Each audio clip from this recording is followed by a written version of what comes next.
The cold front of admiration and resentment, the dawn is colorless. A thin veil of mist drapes over the Ardennes, muffling the churn of engines, the groan of trucks, and the low cough of diesel exhaust. Trees stand like sentries, stripped bare by winter, their limbs clawing at a sky the color of gunmetal. Beneath them, the ground is a churn of mud, snow, and ice. It is December 1944, and across this landscape stretches one of the largest armies in the history of mankind. It is also one of the most fragile coalitions ever assembled. Here in this cold, gray expanse, the soldiers of the United States Army move like ghosts. 30 divisions spread thin over a quiet front they believed was secure. Young men from Ohio, from Texas, from New York, some barely 20, others hardened by North Africa and Normandy. Their boots crunch on frozen ruts. Their breath hangs in the air. They grip M1 Garands and bars, cursing the cold more than the enemy. Until in a few days, the enemy will come roaring out of the woods with panzers, machine guns, and a ferocity few of them had imagined. This is the prelude to the Battle of the Bulge, the moment when Hitler will gamble everything in one last massive offensive. Above them, in the rarefied air of high command, another kind of battle is already underway. Not one of rifles or artillery, but of words, pride, and power. And at the center of it stands one man, Field Marshal Bernard Montgomery of the British Army. Monty, as he's called at home, is tall and spare with piercing eyes and a reputation for brilliance, and for being infuriating. To his own troops, he is a savior, a man who turned the tide at El Alamein, who gave the British a sense of confidence when everything seemed lost. To many Americans, however, he is something else entirely, a symbol of arrogance, caution, and self-promotion. By the winter of 1944, the admiration once felt by some American officers has curdled into deep resentment. The story of why so many Americans came to hate Montgomery is not just about one man's personality. It is about a coalition war fought by two nations with very different military cultures, doctrines, and senses of destiny. It is about the clash of boldness and caution, of American improvisation against British meticulousness. And it is about how, in the heat of battle, pride and politics can shape history as much as guns and tanks. The frostbitten soldiers trudging through the Ardennes know none of this. They only know orders passed down from generals they will never meet. Yet their lives are shaped by those decisions at the top, by the tensions simmering between the supreme Allied commander, Dwight D. Eisenhower, and his most famous subordinate, Bernard Montgomery. Already, behind closed doors, memos are being written, tempers flaring, reputations teetering, and soon the public will see it too in headlines and radio broadcasts, as Montgomery claims credit for stabilizing the northern flank of the Bulge, implying to American ears that he alone saved their army from disaster. To understand how this came to be, we must rewind the clock. We must go back to the deserts of North Africa, the beaches of Sicily, and the hedgerows of Normandy, to the moments when Montgomery's star rose and the seeds of American resentment were sown. We must go into the mind of Bernard Montgomery himself, into the steel trap of his logic and the unyielding confidence of a man who believed his way was the only way. And we must see how American commanders, Patton, Bradley, even Eisenhower, reacted to him, alternately respecting, tolerating, and despising his methods. But first, linger on this moment. December 1944, the Battle of the Bulge. The Americans, reeling from the German offensive, watch as Montgomery arrives to take command of their northern flank. He holds a press conference, his words clipped and confident. He describes how he took charge, reorganized the front, saved the situation. He praises the American soldier but criticizes their leadership, ever so slightly, but enough to sting. Newspapers back home reprint his remarks. American generals seethe. They feel he has humiliated them before the world. Some begin to use words like prima donna, martinet, showboat. The bitterness solidifies. In this frozen moment, a question lingers like the mist. Why? Why did this alliance of democracies, this united front against Nazi tyranny, find itself snarled in such rivalry? Why did Americans, who had once cheered Montgomery's victories, come to see him as a liability, even a caricature? Was it because he truly was arrogant? Or because he embodied a Britain struggling to maintain its fading primacy in a war now dominated by American power? Was it because his methods clashed with the American ethos of bold, aggressive offense? Or was it because war at its highest levels is as much about ego and politics as about tactics and strategy? To answer, the documentary will take you on a journey through the war, as seen from both sides of the Atlantic. You will stand in the dust of El Alamein, where Montgomery forged his legend. You will walk the beaches of Normandy, where his meticulous planning met the chaos of American improvisation. You will sit in tense meetings at Supreme Headquarters Allied Expeditionary Force, where polite words masked simmering fury. And you will stand again in the Ardennes, where the rift between Montgomery and the Americans burst into the open. The story begins not with hatred, but with hope. In 1942, when Britain was reeling and America was still mobilizing, Montgomery appeared to many as a savior, a man who could beat the Germans on land. In those days, American officers admired him. Even Patton, that icon of aggression, expressed respect for his discipline and organization. But as the war progressed, as American power surged and British influence waned, the balance shifted. Montgomery, fiercely protective of his reputation and his soldiers, increasingly clashed with his allies. His triumphs became controversial. His press conferences, once lauded, became lightning rods. By the winter of 1944, the admiration was gone. Only resentment remained, and yet Montgomery was not a villain. He was a man of his time, shaped by the slaughter of the First World War, determined never again to waste lives in reckless assaults. His caution was not cowardice, but a philosophy. His insistence on methodical preparation saved lives, but cost momentum. His brilliance was real, but so was his vanity. In this tension lay the seeds of American hatred. Imagine the camera pulling back now, rising above the Ardennes to show the scale of the war. Columns of American armor grinding down icy roads, British units digging in, German panzers pushing forward, aircraft grounded by bad weather. Over it all, the voices of generals plotting, arguing, maneuvering for position. Among them, one voice stands out, sharp, clipped, utterly sure of itself. Bernard Montgomery preparing his next move, unaware that history will judge him not only by his victories, but by the bitterness he provoked. The snow begins to fall, soft flakes landing on helmets and gun barrels, on maps spread across command tables, on dispatches destined for the press.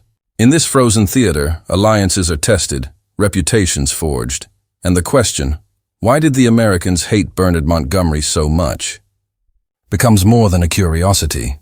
It becomes a window into the nature of coalition warfare, the fragility of unity, and the human heart at war. This is where our journey begins.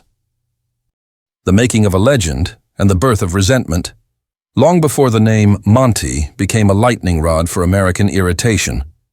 It was whispered in the desert winds of North Africa, carried between mess tents and over dusty ridgelines where the British Eighth Army had learned to live with defeat.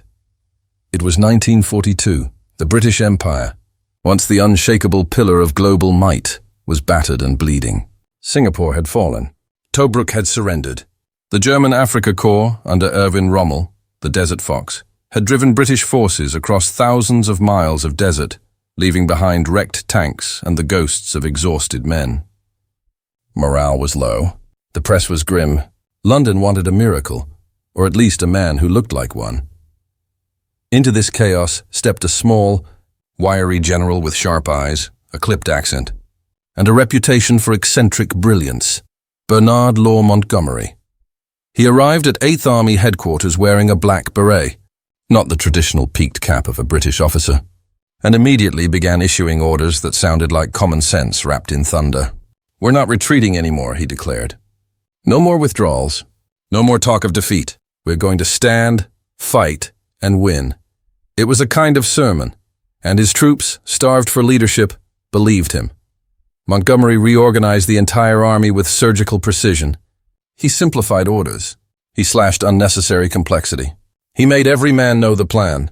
He toured the lines constantly, appearing unannounced at forward positions, speaking to privates by name, memorizing regimental badges. Soldiers adored it. They called him Monty, a general who seemed to actually see them. He was a disciplinarian, yes, but also a psychologist. He knew that the British Army, scarred by the Somme and Dunkirk, did not just need tactics. It needed confidence. That confidence bore fruit at El Alamein, one of the most decisive battles of the Second World War. In October 1942, after months of preparation, Montgomery unleashed a meticulously planned assault on Rommel's defensive lines west of Alexandria. The air was filled with dust and thunder, as more than 800 British tanks advanced through minefields and artillery fire. For 12 days, the desert erupted in a storm of steel, and when the dust settled, Rommel's Afrika Korps was in retreat. Churchill, delighted, declared, "This is not the end. It is not even the beginning of the end. But it is, perhaps, the end of the beginning." For Britain, El Alamein was salvation. Proof that the British Army could still win on land. Proof that Hitler's forces could be broken. For Montgomery, it was the birth of a legend. He became the man who had turned defeat into victory. His portrait appeared in newspapers. His name became synonymous with redemption. But legends have a cost. Success in wartime breeds not only fame, but expectation and jealousy. In Washington and among rising American generals, the myth of Montgomery was greeted with a mix of admiration and unease. By late 1942, the Americans were arriving in force. Operation Torch, the Allied invasion of North Africa, marked their first major land engagement in the European theater. American troops under generals like Dwight Eisenhower, George Patton, and Lloyd Fredendall found themselves operating alongside the British under Montgomery's command. It was a test of coalition warfare, and the test began awkwardly. The Americans were new to large-scale combat. Their tactics were untested, their logistics unrefined. In Tunisia, American forces were mauled by the veteran Afrika Korps at Kasserine Pass. The defeat was humiliating, and Montgomery, never one to waste an opportunity for a lesson, made remarks that, while accurate, were devastating to American pride. He criticized their command structure, their lack of discipline, their overconfidence. "The Americans," he once said privately, "must learn to crawl before they can walk." That quote, whether apocryphal or not, spread like wildfire. To British ears, Montgomery's assessment sounded like the wisdom of experience. To American ears, it sounded like arrogance. The seeds of resentment were sown not in Normandy, as many assume, but in the deserts of Tunisia. When Patton replaced Fredendall after Kasserine, he took one look at Montgomery's operations and decided he had met his rival. Both men were larger than life. Both demanded perfection. Both believed they were destined for greatness. But where Montgomery valued control and method, Patton prized momentum and aggression. The two could not have been more different. Patton once said, "Monty is a very able soldier, but he's just too damned cautious." Montgomery, for his part, described Patton's methods as madness disguised as courage. From that point on, the Anglo-American alliance would be a marriage of necessity, passionate, productive, and perpetually one argument away from divorce. Yet at this early stage, the balance of power still tilted toward Britain. The British had been at war for 3 years. Their commanders were seasoned. Their plans dominated Allied strategy. Montgomery's victories gave him influence far beyond his rank. Even Eisenhower, then still finding his footing, deferred to the British Field Marshal's experience. But history has a way of shifting underfoot. With every passing month, American industrial and military might expanded exponentially. By 1943, American divisions were arriving by the hundreds of thousands. Their factories were producing more tanks, planes, and trucks than all the Axis powers combined. In every sense that mattered, the war was becoming American-led. Montgomery did not like this. Not because he disliked Americans, he admired their courage and resources, but because he distrusted their haste. He saw them as brave but impulsive, willing to sacrifice order for speed. "They win battles by sheer weight," he would say. "We win them by brains." Such remarks, though perhaps innocently meant, spread through Allied headquarters like gunpowder.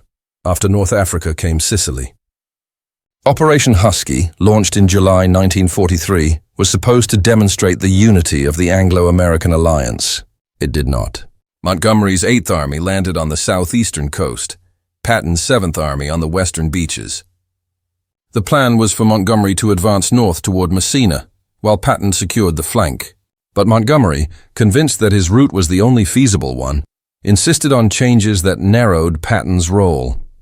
The result was a rivalry that burned hotter than the Sicilian sun. Patton, determined not to play second fiddle, launched a daring advance across western Sicily, capturing Palermo and racing Montgomery to Messina. The two armies nearly collided. Monty won the paperwork victory. His units officially entered Messina first, but the Americans won the moral one. Patton's audacity, his boldness, captured the imagination of the press. The British found themselves outpaced by their own allies. Eisenhower, already struggling to balance egos, took note. So did Omar Bradley, calm, methodical, loyal. He admired Montgomery's professionalism, but disliked his condescension. Bradley once wrote, "Montgomery's idea of cooperation was to issue orders and expect you to obey." Still, none of this yet amounted to hatred. There was irritation, yes, but also respect. The Americans saw Montgomery as a man of principle, infuriating but effective. They could tolerate his lectures as long as he produced results. And for a time, he did. In 1944, as the Allies prepared for the greatest invasion in history, Operation Overlord, the landings in Normandy, Montgomery stood at the pinnacle of his career. He was the architect of the ground plan for D-Day, the man who briefed Churchill, Eisenhower, and even Roosevelt on how the assault would unfold. His confidence was absolute. "I shall be quite honest," he told his staff. "We will be fighting the best army in the world, the Germans, but I am not in the habit of losing." When the invasion began on June 6, 1944, the world held its breath.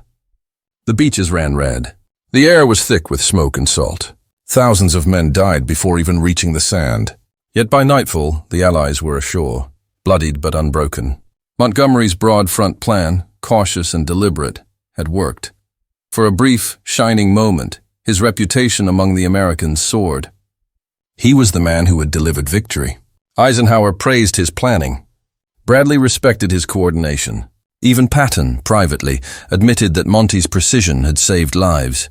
But as the weeks dragged on and the breakout from Normandy stalled amid the hedgerows and villages of France, admiration gave way to frustration. Montgomery's insistence on caution, his refusal to overextend until every condition was perfect, clashed with the American instinct for rapid advance. Bradley wanted to push hard. Patton, now unleashed, wanted to break through and exploit. Montgomery held firm. "The object," he said, "is not to go fast, but to go sure." The Americans bristled. To them, the enemy was retreating. Opportunity was slipping away. They saw Monty's caution as paralysis, his method as arrogance. When his operation at Caen dragged on far longer than planned, costing tens of thousands of British lives, the Americans began to whisper what would later become open hostility, that Montgomery talked like Napoleon, but fought like a bureaucrat. Behind closed doors, Eisenhower began to lose patience. He needed results, not lectures. Yet Monty continued to press for his grand vision, a single, concentrated Allied thrust into northern Germany under his command. It was a plan that, had it succeeded, might have ended the war months earlier. But to the Americans, it sounded like imperial nostalgia, a bid for British leadership in a war now clearly dominated by American might. The tension was palpable. The unity of D-Day gave way to the friction of ego and ambition. The press noticed. Correspondents whispered of rivalry between British and American headquarters. The soldiers sensed it too, though they could not name it. They saw it in the tone of dispatches, in the hesitant coordination between armies, in the subtle but growing mistrust. By the time the Allies reached the Seine, the war within the alliance had begun. Montgomery, ever confident, saw himself as the only man capable of bringing order to chaos. The Americans saw him as the man standing in their way, but the full storm had yet to break. That would come later, in the mist and cold of the Ardennes, when the Germans struck back. And Montgomery, called once more to command, would ignite a controversy that burned through the entire Allied command structure. For now, as 1944 dawned and the Allies stood poised to cross France, the lines were drawn. The Americans respected Montgomery, but no longer loved him. They tolerated him, but no longer trusted him. The honeymoon of the alliance was over, and somewhere, in a drafty field tent in Normandy, Montgomery wrote in his diary, The Americans are brave and full of vigor. But they are children in war. They rush forward like bulls and then wonder why they are bloodied. They will learn. They must learn. He was right. But that single paragraph captured everything that would soon divide them. The legend had been made. The resentment had been born. The enemy's perspective, the fox and the pharaoh, the desert wind howls through the ruins of El Alamein. Long after the battle's end, the sand still whispers with the ghosts of burned-out tanks and shattered guns. If you stand quietly, you can almost hear it. The echo of engines, the metallic cough of a Panzer IV, the clipped commands in German echoing through the dunes. For the Germans, El Alamein was not just a defeat. It was a revelation. The first time they had faced an Allied general who matched their precision and refused to be intimidated. To the men of the Afrika Korps, Bernard Montgomery was not just an opponent. He was der kleine General mit dem großen Kopf, the little general with the big head. They meant it literally and figuratively. He was small in stature but enormous in ego, a man whose meticulousness bordered on obsession. And yet, for all their mockery, they respected him. Erwin Rommel, the legendary Desert Fox, wrote privately in his diary that Montgomery was a master of careful preparation, an adversary who never allowed himself to be surprised. Rommel, who had danced circles around his previous British opponents, recognized in Montgomery something dangerous: patience. The kind of patience that kills momentum, that drains the life from fast-moving offensives. He has learned from our methods, Rommel noted. He waits until the moment is right, then strikes with overwhelming force. In the German officer corps, Montgomery's name became shorthand for the British problem. He was infuriatingly unflappable, utterly predictable, yet impossible to lure into rashness. His caution frustrated them, but they also saw its strength. They nicknamed him the Pharaoh for his slow, monolithic approach to warfare, a vast, deliberate movement that crushed everything in its path. To them, he was the antithesis of Rommel's lightning style, not a fox, but a wall. And yet, even as they respected him, they mocked him. German propaganda painted him as a symbol of British arrogance, a general who preened before cameras, who claimed victories others had won. Goebbels's radio broadcasts sneered that Montgomery's greatest weapon was not his tanks, but his interviews. In German posters, he was depicted as a proud peacock, strutting over the graves of his soldiers. The message was clear. Montgomery was not a warrior, but a bureaucrat in uniform. The irony was that this propaganda found an audience not only in Germany, but across the Channel. American war correspondents, reading German leaflets and reports, began to echo similar criticisms. They described Monty as the British prima donna, the cautious strategist, the man who loves the limelight. It was propaganda that needed no translation. The Germans had learned a truth about coalition warfare. Sometimes you can wound your enemy most effectively by feeding his allies resentment. But in 1943 and 1944, the Germans still feared him. Whenever the Eighth Army moved, they prepared for the worst. They knew Montgomery's doctrine: overwhelming firepower, total preparation, no half measures. His battle plans were textbook. Every unit drilled, every maneuver rehearsed, every contingency mapped. For the Wehrmacht, used to exploiting chaos, it was unnerving. They thrived on improvisation. Montgomery gave them none. One captured German officer described it after El Alamein. Against Montgomery, you could not find a gap. His men moved like parts of a machine. It was not bravery alone. It was the confidence that everything had been prepared. They believed they could not lose. That sentence would haunt German commanders later in Normandy.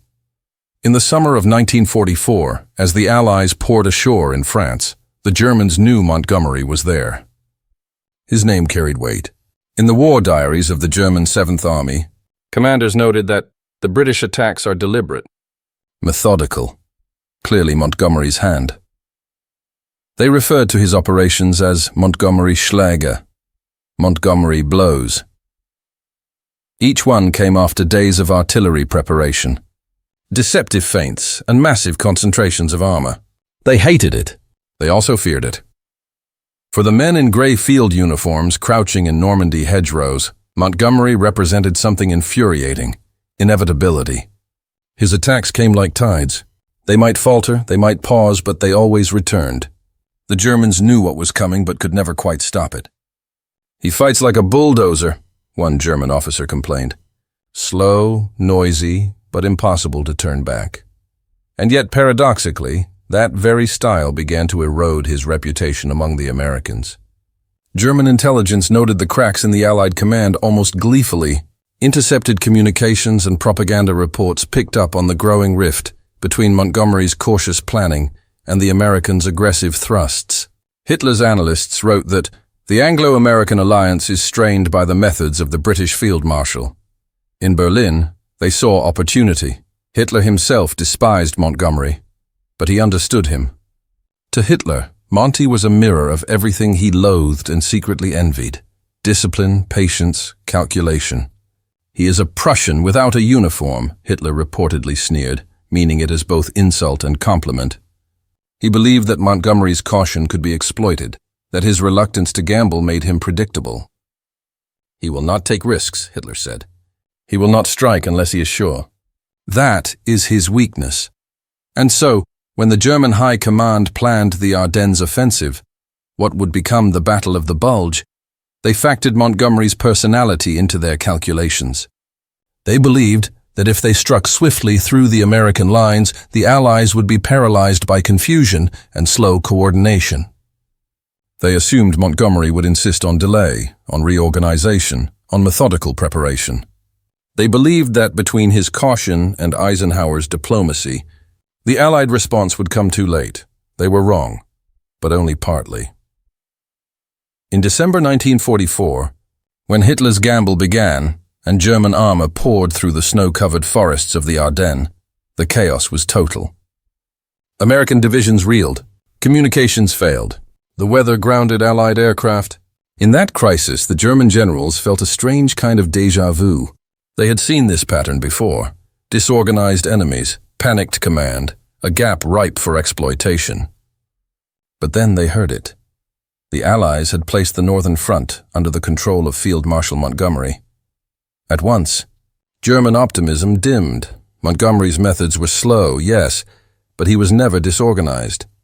Within days, he stabilized the line, reinforced weak sectors, and re-established control. To the Germans, this was classic Monty, the immovable wall rising again. "We had achieved surprise," one German officer later recalled. "But when we learned that Montgomery had taken command in the north, we knew our chance was gone." He was too careful to make mistakes. Yet paradoxically, it was this very success that sowed fury among the Americans.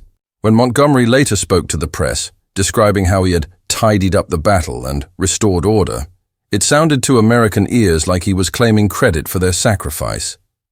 To the Germans, it was proof of their psychological warfare's success. Their enemies were now fighting each other's egos. Inside Germany, Montgomery became a character in propaganda films and speeches.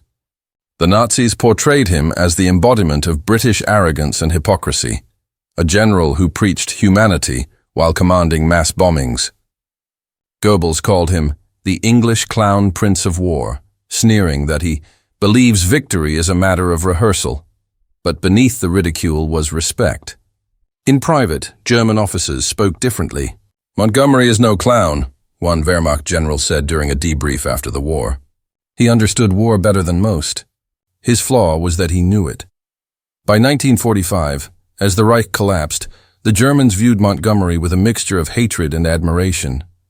To them, he was the face of Allied persistence, not flamboyant like Patton, not genial like Eisenhower, but cold, relentless, inevitable. The man who had outlasted them. Ironically, that same relentlessness made him intolerable to many Americans. While German officers cursed his name, American generals rolled their eyes at it. Both enemies and allies saw the same traits: precision, arrogance, control, but drew opposite conclusions. To the Germans, it was deadly competence. To the Americans, it was insufferable superiority. After the war, in captured diaries and interrogations, the truth emerged. German officers admitted that Montgomery's planning had often neutralized their own brilliance. "He was the only Allied general we could not bluff," said General Fritz Bayerlein. "He never took the bait. He was boring to fight, but he won." Those words, boring but victorious, could have been carved on Monty's tombstone. Yet among the Americans, boring was not a compliment. The United States Army had been forged in a culture that celebrated the daring, the bold, the Patton-esque. They wanted speed, flair, improvisation. They measured greatness in risk and audacity. Montgomery measured it in precision and survival. And so, the German view of Montgomery, disciplined, methodical, formidable, only made the contrast sharper. The more the enemy respected him, the more his allies seemed to resent him. It was as if his reputation among the Wehrmacht amplified his alienation among the Americans. He had defeated the Germans, but in doing so, he became everything they secretly disliked about the British style of war. As 1945 approached and the Allied armies closed in on the Rhine, the Germans watched in grim fascination. They saw Patton's forces racing forward in the south, Montgomery's great crossing in the north, Eisenhower's diplomacy weaving them together. To the dying Reich, these were not enemies but symbols: Patton, the storm; Eisenhower, the politician; Montgomery, the machine. In the ruins of Berlin, as the last shells fell, a German officer wrote in his journal, "The Americans will forget their quarrels soon, but they will never forgive Montgomery for being right." The battle in the snow, pride, panic, and power. The first snow fell on the night of December 15, 1944, small, tentative flakes, the kind that promised quiet but concealed disaster. The forests of the Ardennes lay still, the roads glazed in ice. To the soldiers of the U.S. First Army, the front seemed almost peaceful. Christmas packages had begun to arrive. Fires were lit in slit trenches. The war, it seemed, was winding down.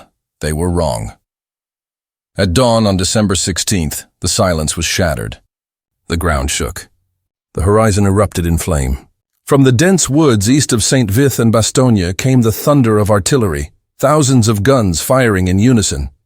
The shells screamed overhead, bursting among trees, tearing through men and snow and hope.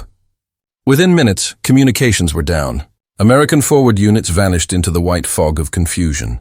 The German counter-offensive, the Ardennes offensive, or what the world would soon call the Battle of the Bulge, had begun. Panzer divisions surged forward under cover of mist and pine. Tiger tanks crushed the frozen soil, their treads rumbling like distant earthquakes. The Americans, thinly spread and unprepared, reeled backward. At first, the reports that reached Supreme Headquarters Allied Expeditionary Force, SHAF, were fragmentary. "A local German attack," one message read. Then, penetration along a wide front. By nightfall, the truth was clear. The Germans had punched a 50-mile-wide hole through the Allied line. The shock rolled through the high command like a thunderclap. Eisenhower, in his headquarters at Versailles, stared at the maps in disbelief. The front had buckled in Belgium, the heart of the Allied advance. Bradley's 12th Army Group was in disarray, its divisions cut off and scattered. The weather, cruel and perfect for the Germans, grounded Allied air support. In the chaos, messages crackled over radios, half garbled by static. "Need ammunition." "Tanks overrunning." "Withdrawing." Enemy armor everywhere. For the first time since D-Day, the Allies were on the defensive. Montgomery, in his headquarters north of the front near Brussels, received the same reports. To him, the meaning was immediate and chilling. "The Germans," he said flatly, "are doing the only thing that could possibly hurt us." He had warned of such a counterattack weeks earlier, not because of clairvoyance, but because of his obsession with contingency. Now, as chaos spread, his methodical mind began to map the situation.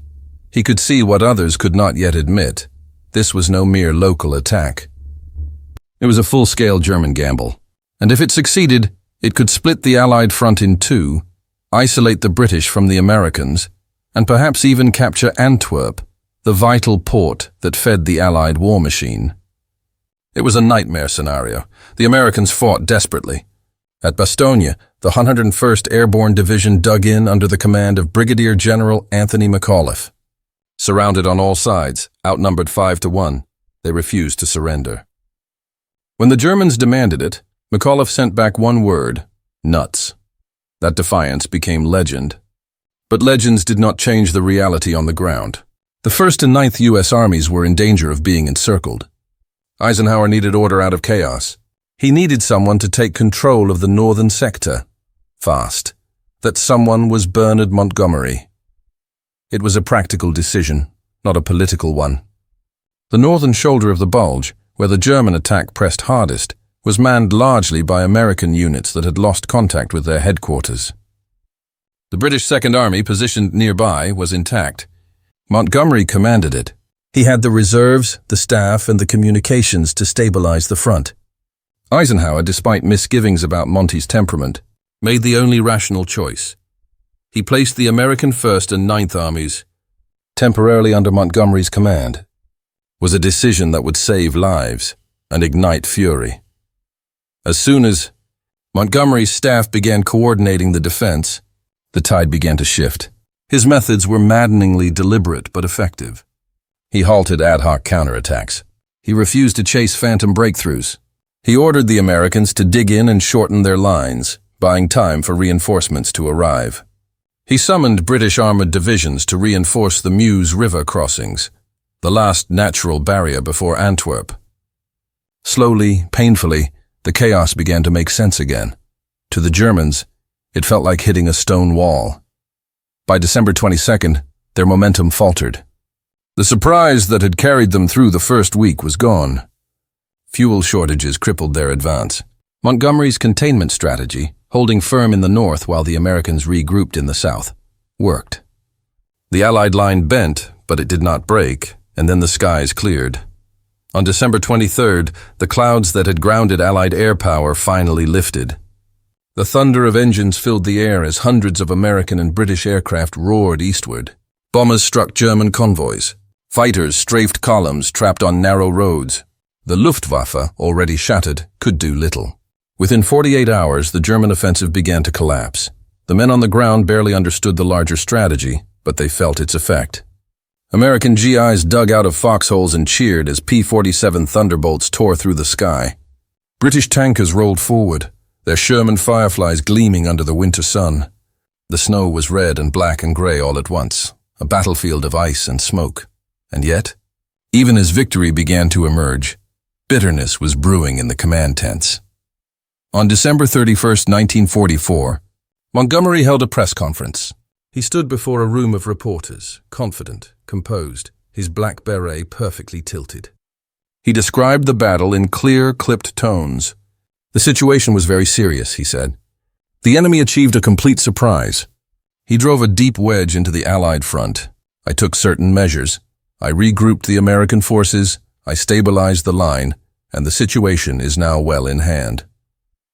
It was the kind of statement that, on paper, sounded factual. But to American ears, it was unbearable. Nowhere in Monty's remarks did he mention Eisenhower's decision, or Bradley's desperate coordination, or Patton's ferocious counterattack from the south. Instead, he spoke as though he alone had brought order from chaos. "I told the men," he said, "that we would fight on the line of the Meuse, and that there would be no withdrawal." Reporters scribbled his words. Back in the United States, headlines soon blared, "Montgomery saves the Bulge." At SHAF headquarters, the mood was volcanic. Omar Bradley read the transcript and exploded. "The son of a bitch," he muttered, "claims he won the battle." Patton, upon hearing it, went further. "That cocky little bastard, he's trying to steal the whole show." Even Eisenhower, usually calm and diplomatic, was furious. "Why must he always put his foot in it?" he asked. "Why must he always make it his show?" To understand why Monty said what he said, one must look into his mind. He was not trying to insult the Americans. He genuinely believed that the press should understand the logic of his defense. To him, the battle was a chessboard. He had stabilized the north. Patton had attacked from the south. Both halves mattered. But Monty, ever obsessed with clarity and control, could not resist explaining his part. And in doing so, he made it sound like the whole. The Americans, however, were not listening for logic. They were listening for respect. They heard none. The next day, Bradley threatened to resign if Montgomery's statement went unchallenged. Patton suggested publicly correcting him. Eisenhower, desperate to keep the coalition from cracking, ordered Montgomery to issue a clarification. Monty complied, sort of. "The Americans fought magnificently," he said. "Their bravery saved the day, but the damage was done. The headlines were already written, the pride already wounded. The Americans hated being cast as supporting actors in a British production. In the snow-covered forests of the Ardennes, the battle raged on, but the unity at the top was bleeding out. For the soldiers still fighting, none of this mattered. In Bastogne, the 101st held firm under constant shelling. Reinforcements finally broke through. Frozen men shared cigarettes with British tank crews who arrived late but smiling. In their eyes, there was no politics, only survival. But above them, in the rarefied air of generals, every word, every press release, every headline became ammunition. By early January 1945, the German offensive was over. What had begun as Hitler's desperate gamble ended in disaster. The Allies stood bloodied but victorious. The snow began to thaw, the roads filled with columns of prisoners and burned-out armor. The bulge on the map, that great wound in the Allied line, shrank day by day until it was gone. Yet the victory left a bitter taste. For many American officers, Montgomery's press conference became a symbol of arrogance, of condescension, of British superiority complex. They could forgive mistakes in battle but not perceived insults to their honor. Eisenhower, weary, reminded them that coalition warfare required patience. "We can't afford to quarrel," he said quietly. "We still have to cross the Rhine." But the quarrel had already taken root. Patton began referring to Montgomery as that tired old fool. Bradley called him the most egocentric man I've ever known. Behind closed doors, even Eisenhower admitted, he is brilliant, but impossible. And yet, beneath all the anger, there was grudging respect. When the First Army's commander, General Courtney Hodges, was asked privately about Monty's role, he sighed. "He saved our line," Hodges said. "I don't like him, but I can't deny it." That paradox, dislike wrapped around reluctant admiration, defined the rest of the war. As winter gave way to spring, the Allied armies prepared for their final push into Germany. Montgomery proposed his grand finale, Operation Plunder, the crossing of the Rhine near Wiesel. Eisenhower approved it. It was classic Monty, vast, precise, heavily rehearsed. On the night of March 23, 1945, the sky over the Rhine erupted in flame as searchlights, artillery, and paratroopers illuminated the crossing. It was one of the most perfectly executed operations of the war. Thousands of American and British soldiers surged across the river in assault boats, their reflections flickering on the black water. And yet, even in triumph, the shadow of resentment lingered. American generals viewed the operation as slow and self-indulgent. They saw Patton, who crossed the Rhine farther south the next day with far less ceremony, as the true embodiment of the Allied spirit, quick, bold, decisive. Montgomery's deliberate brilliance, once praised, was now seen as vanity. The more perfect his plans, the less patient his allies became. But for the soldiers who crossed that river under his command, none of that mattered. They remembered the calm voice on the radio, the clear orders, the sense of control in chaos. To them, Montgomery was not a politician or a prima donna. He was the man who made sure they lived to see another day. In the end, that was Montgomery's tragedy, and his triumph. His precision won wars but lost friends. His victories saved lives but cost goodwill. He could command armies but not affection.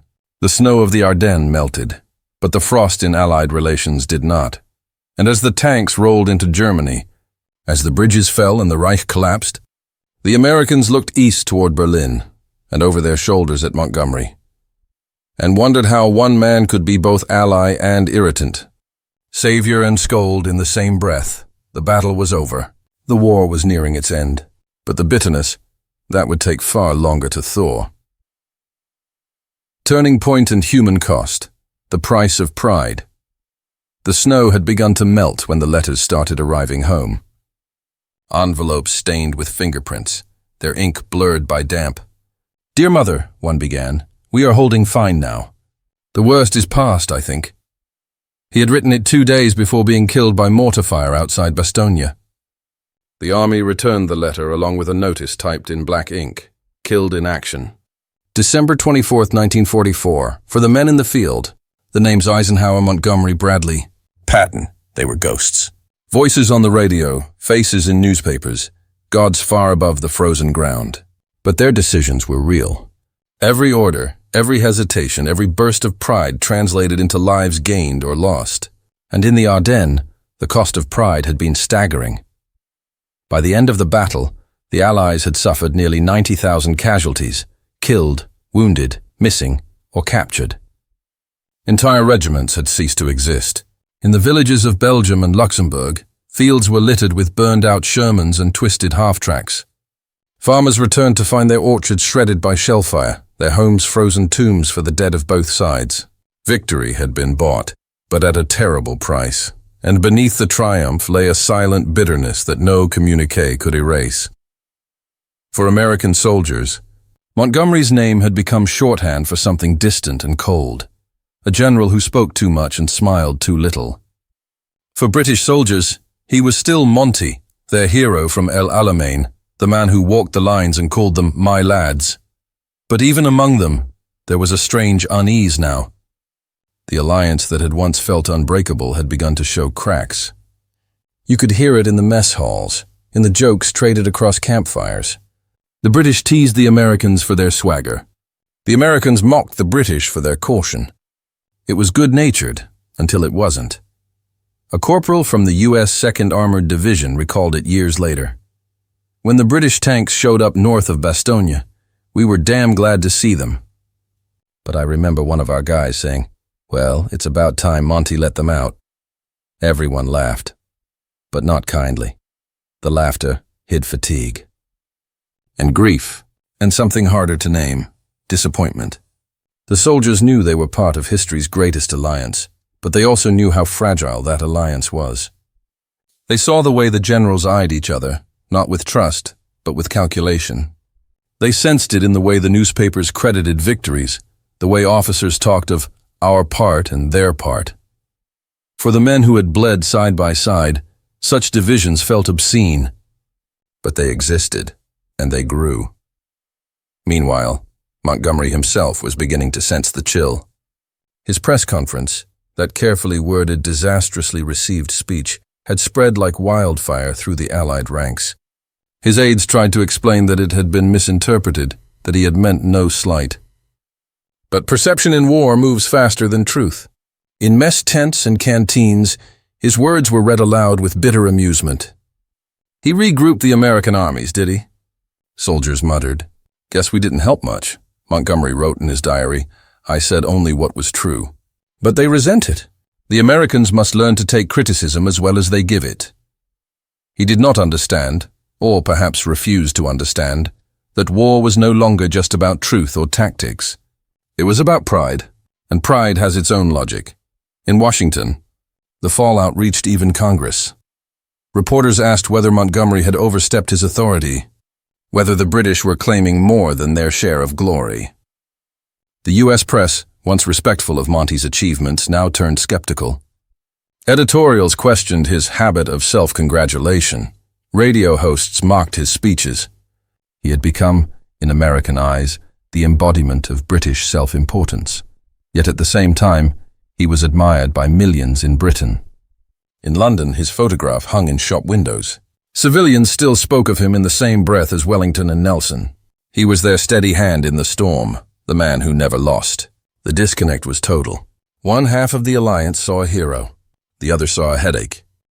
But below the generals, the soldiers continued to fight.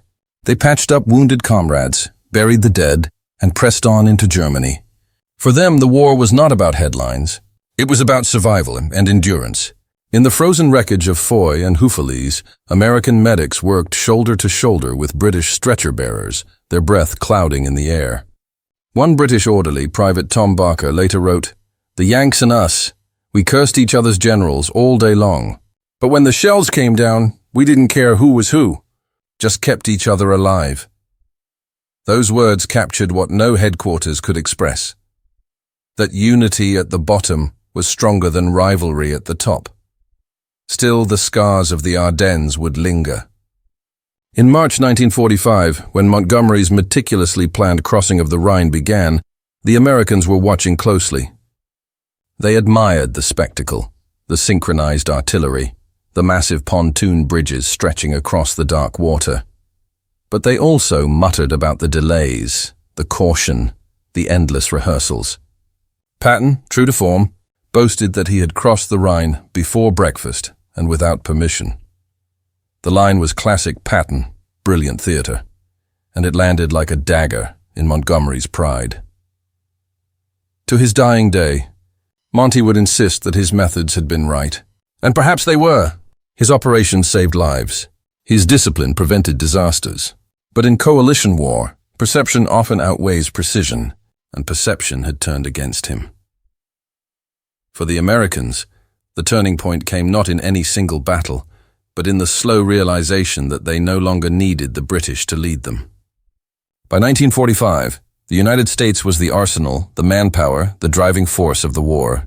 The British, for all their experience, were exhausted, economically, militarily, emotionally. Montgomery's arrogance, once tolerated as confidence, now felt like denial.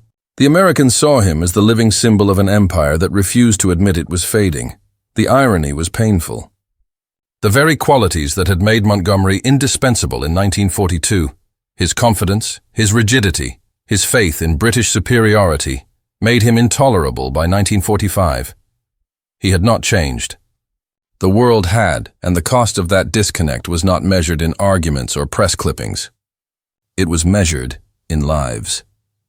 In the villages of Belgium, mothers still searched for sons who never returned. In hospitals across France, wounded men stared at ceilings, wondering why they had lived when others hadn't. Among them was Private James Donnelly of the U.S. 99th Infantry Division, who had survived the siege of Elsenborn Ridge. "I used to hate that British general," he said later. "Thought he was a pompous ass. But after the war, I read about what he did, how he stopped the Germans from reaching the Meuse. I figured maybe I owed him my life. Never got to tell him that." Montgomery never knew James Donnelly's name, but perhaps he would have smiled, tightly, modestly, and said, "Good show." War has a way of simplifying men into legends or villains. But the truth is always murkier. Montgomery was neither saint nor scoundrel. He was a man molded by fear, the fear of waste, of chaos, of losing control. The First World War had carved that fear into his soul. He had seen too many men die for nothing in 1916. To him, the only moral general was a careful one. The Americans, by contrast, came of age in a new kind of war, one of machines, mobility, momentum. They valued speed over certainty, aggression over deliberation. To them, Montgomery's caution looked like cowardice.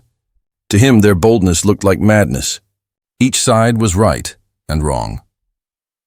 In the spring of 1945, as the Allies pushed deeper into Germany, that philosophical divide reached its peak. At the Elbe River, British and American patrols met the advancing Russians.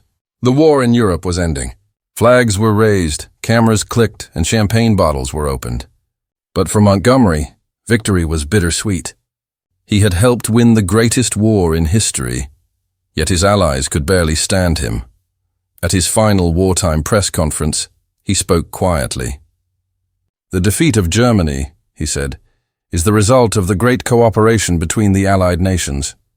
The British and American soldiers have fought together magnificently. It was an olive branch, but it came too late." Few Americans listened. The legend of the British savior of the Bulge had already hardened into caricature. And yet, when the war ended, it was Montgomery, not Patton, not Bradley, who accepted the German surrender in the north.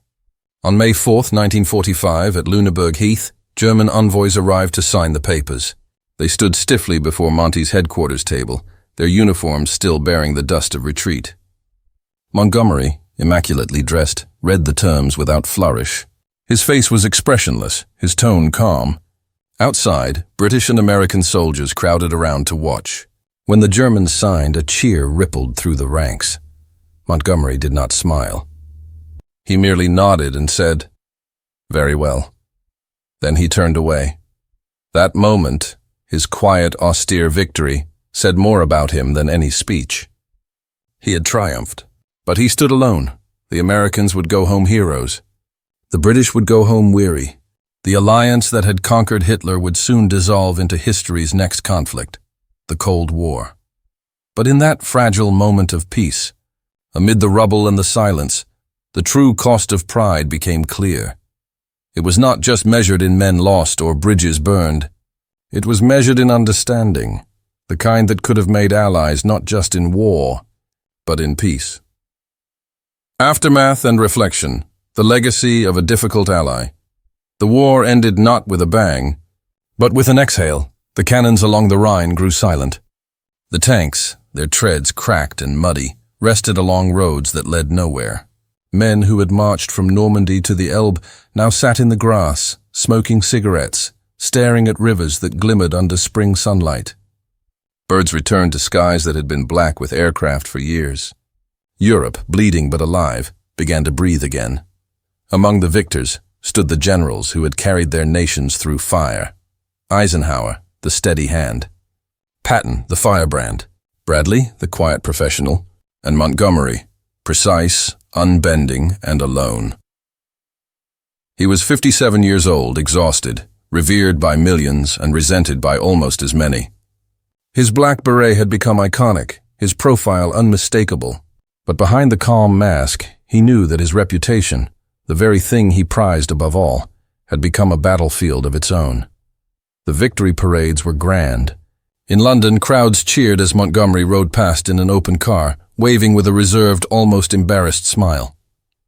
In the United States, the streets of New York and Washington thundered with celebration, but there was no invitation for Montgomery to march in them. His name had become too loaded, too controversial, too British.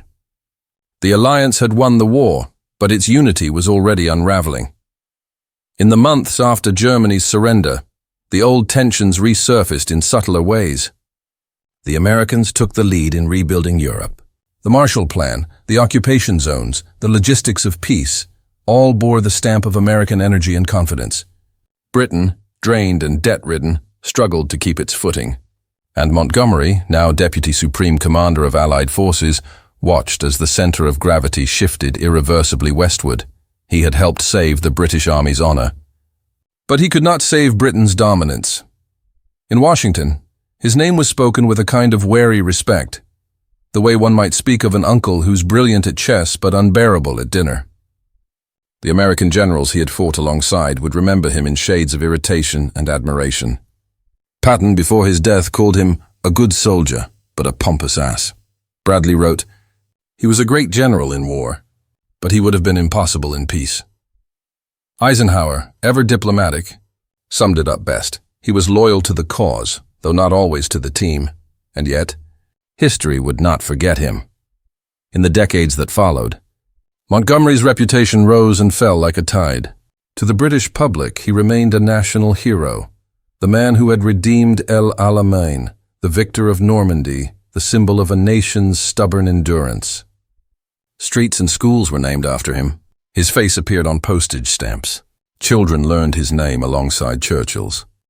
To American historians, he became a study in contradictions. They admired his discipline but criticized his vanity. They praised his strategy at El Alamein, yet winced at his failures at Market Garden. They acknowledged that his methodical defense during the Bulge had saved countless lives. But they could never quite forgive his words afterward, even decades later. The bitterness lingers faintly in military circles, as if the frost of the Ardennes had never fully melted. But war, in the end, is not about who was liked. It is about who was right when it mattered, and when the bombs stopped falling, the record was clear. Montgomery had fought in North Africa, Sicily, Normandy, and the Ardennes, and he had never lost a major battle. His caution had often infuriated his allies, but it had also preserved the armies under his command. He had been slow when others were rash, stubborn when others were uncertain, methodical when others were reckless. And he had been, above all, human, brilliant and flawed in equal measure. He retired in 1958, after a long career that saw him serve as Chief of the Imperial General Staff and Deputy Commander of NATO. Even in retirement, he could not resist offering advice. He wrote books, gave lectures, and defended his record with the same crisp assurance that had made him infamous. "It is not for me to apologize for success," he once said. "I fought my battles as I thought right, and I won." He lived long enough to see his critics die and his legacy soften. When he died in 1976, at the age of 88, the world paused to take stock. Old soldiers saluted. Flags were lowered. Even the American generals who had once cursed his name sent messages of respect. General Bradley, then in his twilight years, wrote simply, "We did not always see eye to eye, but we shared the same war. I salute him." That, perhaps, was the final truth of Bernard Montgomery, that you could hate him and still respect him, that you could despise his manner and admire his mind, that he was both the best and worst of Britain in a single figure, brilliant, disciplined, proud, and unyielding. For the Americans who had fought beside and against him, the memory was complicated. They remembered his arrogance, his lectures, his press conferences. But they also remembered the steady way he organized chaos, the calm that seemed to defy disaster, the discipline that turned retreat into resilience. And for the men who had survived the Bulge, whose frozen foxholes became their graves or their glory, it was simpler. They didn't talk about Montgomery. They talked about comradeship, about the British tanks that arrived just in time, about the strange warmth that came when they realized they were not fighting alone. They might have grumbled about the man, but they never forgot the help. Time, as it always does, eroded the edges of hatred. The Americans who once cursed Montgomery would one day serve alongside the British again, in Korea, in the Persian Gulf, in Afghanistan. Their grandchildren would wear the same uniforms under the same flag, their alliances rebuilt not by affection, but by necessity and respect. The quarrels of old generals faded into history books, but the lesson remained. Coalition wars are won not only by firepower, but by patience, the kind of patience that tolerates arrogance, forgives pride, and keeps the greater goal in view. Montgomery, for all his flaws, embodied that lesson. He was living proof that victory is rarely clean, and that the price of partnership is always paid in bruised egos and misunderstood intentions. In the end, the Americans hated him not because he was their enemy, but because he reminded them that even allies can clash in the pursuit of the same dream. He was the mirror they didn't want to face, a man convinced he was right, fighting alongside others, just as convinced of their own righteousness. The war that united them also revealed their differences. And in that revelation lies the humanity of the entire Allied story, not a tale of perfect harmony, but of stubborn cooperation that somehow impossibly prevailed. The snow of the Ardennes has long since melted. The graves remain, rows upon rows of white crosses and small stars of David, stretching across the Belgian hills. Some bear American names, some British, some Canadian. Beneath them lie men who never knew of press conferences or rivalries.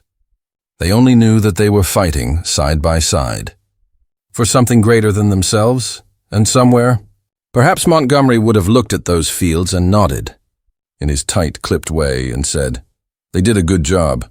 He would have been right, because despite every quarrel, every headline, every flash of temper and pride, the Allies did what mattered most.